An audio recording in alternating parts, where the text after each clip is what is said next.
नमस्ते दोस्तों। अगर आप एसएससी जेएचटी, कोड ट्रांसलेटर या किसी भी ऐसी परीक्षा की तैयारी कर रहे हैं जहां प्रशासनिक शब्दावली मतलब एडमिनिस्ट्रेटिव वोकैबुलरी एक बहुत बड़ा रोल प्ले करती है, तो आज का ये सेशन आपके लिए ही है। आज हम उन शब्दों को कवर करेंगे जो पिछले कई सालों से एग्जाम्स में बार बार पूछे जा रहे हैं। और हाँ, हम इसे एक क्विज के फॉर्मेट में करेंगे ताकि आपकी प्रैक्टिस भी साथ साथ हो जाए। तो अपनी नोटबुक के साथ तैयार हो जाइए। तो चलिए इस चैलेंज को लेते हैं और देखते हैं कि आपकी तैयारी कितनी पक्की है। शुरू करते हैं अपने पहले सेक्शन के साथ। ठीक है, तो चलिए शुरू करते हैं। ये वो आम शब्द हैं जो आपको लगभग हर एडमिनिस्ट्रेटिव डॉक्यूमेंट में देखने को मिलेंगे। तो पहला सवाल आपकी स्क्रीन पर है, पर मेंसम। दिए गए ऑप्शंस को ध्यान से देखिए और सोचिए इसका सही जवाब क्या हो सकता है। इसका सही जवाब है ऑप्शन बी, प्रतिमास। और इसे याद रखने की एक बहुत अच्छी टिप है। देखिए, मेंसम शब्द लैटिन के मेंसिस से आया है, जिसका मतलब होता है महीना। तो पर मेंसम का मतलब हुआ हर महीने, जैसे सैलरी पर मेंसम मिलती है, सिंपल। चलिए अब अगला सवाल देखते हैं, जो कि प्रोसीजरल वोकैबुलरी से जुड़ा है।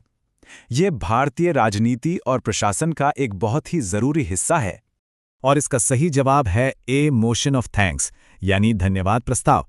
ये एक औपचारिक संसदीय प्रक्रिया है जो राष्ट्रपति के अभिभाषण के बाद सरकार पेश करती है। चलिए अब आगे बढ़ते हैं। अब हम उन शब्दों पर फोकस करेंगे जो एसएससी जेएचटी 2018 और 2022 जैसे हाल के एग्जाम्स में बहुत पॉपुलर रहे हैं। ये शब्द बहुत ही जरूरी हैं। ये एक ऐसा शब्द है जो आपको कमेटी से लेकर अपॉइंटमेंट्स तक हर सरकारी फाइल में दिखेगा। क्या लगता है इसका सही हिंदी शब्द क्या है? सही जवाब है ऑप्शन बी, तदर्थ। इसका मतलब होता है किसी खास मकसद के लिए। जैसे कोई एड हॉक कमेटी किसी विशेष मुद्दे को देखने के लिए बनाई जाती है और काम पूरा होते ही उसे भंग कर दिया जाता है। यह शब्द सरकारी नौकरियों में बहुत ही कॉमन है। सोचिए, जब कोई अफसर कुछ समय के लिए किसी दूसरे डिपार्टमेंट में काम करने जाता है तो उसे क्या कहते हैं? इसका सही जवाब है बी, प्रतिनियुक्ति। जैसे जब इनकम टैक्स डिपार्टमेंट का कोई ऑफिसर कुछ समय के लिए ईडी या सीबीआई में काम करने जाता है तो उसे डेप्यूटेशन पर जाना कहते हैं। ये एक टेम्परेरी ट्रांसफर होता है, परमानेंट अपॉइंटमेंट नहीं। हम सब सुनते हैं आईएएस, आईपीएस, आईएफएस, ये सभी अलग अलग सर्विसेज का हिस्सा हैं। तो उस ऑर्गेनाइज्ड सर्विस ग्रुप को क्या कहते हैं? बिल्कुल सही, इसका जवाब है ए, संवर्ग। जैसे हम कहते हैं हरियाणा कैडर के आईएएस अधिकारी या एजीएम-यूटी कैडर के आईपीएस अधिकारी। ये सिविल सर्विसेज को ऑर्गेनाइज करने का एक तरीका है। चलिए अब थोड़ा लेवल बढ़ाते हैं। ये शब्द खास तौर पर कोर्ट और सीएजी जैसे एग्जाम्स के लिए बहुत ज्यादा जरूरी हैं। इन पर पकड़ बनाना मतलब दूसरों से एक कदम आगे निकलना। ये वाला तो समझ लीजिए कि एसएससी जेएचटी और कोर्ट एग्जाम्स का पसंदीदा सवाल है। लीगल डॉक्यूमेंट्स में इसका बहुत इस्तेमाल होता है। और सही जवाब है बी, आवश्यक परिवर्तनों सहित।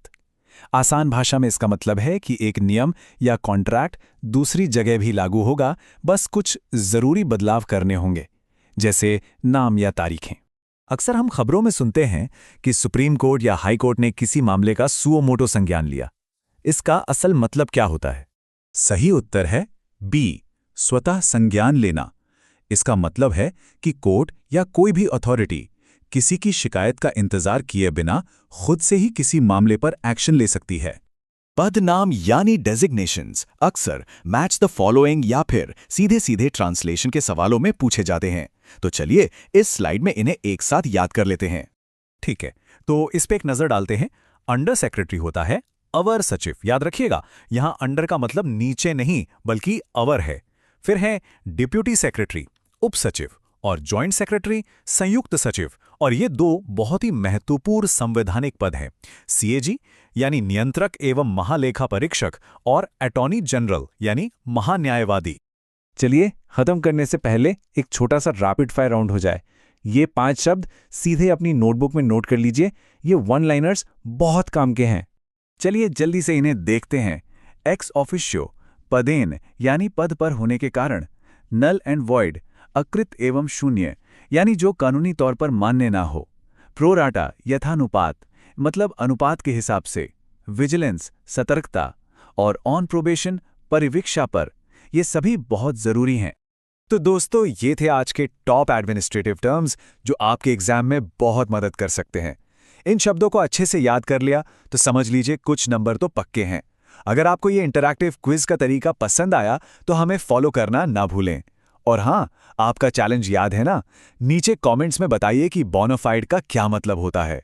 पढ़ते रहिए, आगे बढ़ते रहिए। जय हिंद।